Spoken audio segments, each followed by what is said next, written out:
If we think about the history of the narrative around a welfare queen, it really comes out of some of our most foundational tropes about Black women and Black people. She's the craziest and the laziest. Evoking a narrative of cheats, of scoundrels, of parasites. It's the welfare queen. Feeds into this welfare queen narrative and allows states to make draconian cuts. What is that? It's food stamps! Get so much money from the government, I just throw it away! And all of that's really a reflection of anti-Black sentiment.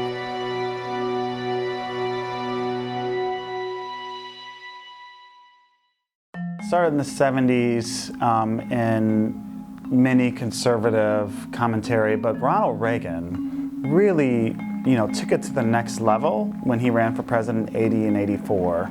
And he had this story he would tell on the stump. It was part of his stump speech.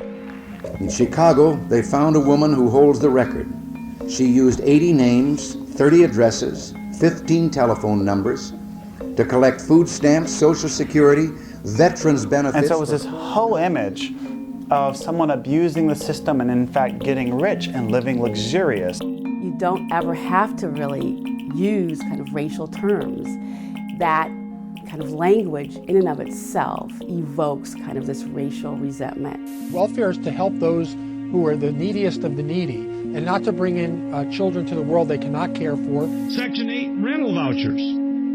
Medicaid, free health care while I'm paying up the wazoo for health insurance. The parasites outnumber the producers. This guy is a parasite. And my contention is that the Obama administration is encouraging parasites to come out. With welfare reform that took place in 1996, it fundamentally changed what states could do and have a lot of discretion in how they determined who was eligible. And the system became much more punitive. It actually denied a lot of eligible folks resources. Today we are ending welfare as we know it. We all know that the typical family on welfare today is very different from the one that welfare was designed to deal with 60 years ago. People know exactly who you're talking about. You're really talking about Black people. And when we're talking about public assistance, oftentimes people are seeing those as Black women. And I think people have been fighting against that narrative to say no.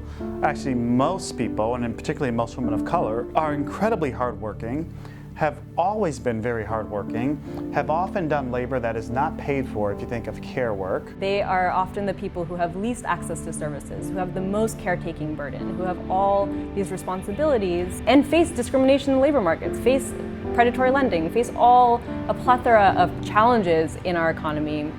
I think the long-term damaging effect of all of these stereotypes as it relates to individuals who live in poverty is that eventually it affects how you see yourself. I go by Precious. Something you do well? Nothing. So much of our experiences and what we believe about ourselves is exposure and what you are allowed access to. And if everything that you ever hear about yourself is something negative based on this mentality of limits and scarcity, over time you begin to believe that for yourself. Talking about some higher education, you're a dummy. Don't nobody want you, don't nobody need you. I think we have to recognize that we're all exposed to this narrative. And somehow we are shaped by it. And people might say, I don't really hold that individual belief that someone is not deserving of getting assistance, of getting help when they need it. But how do we really ramp that up to a real movement?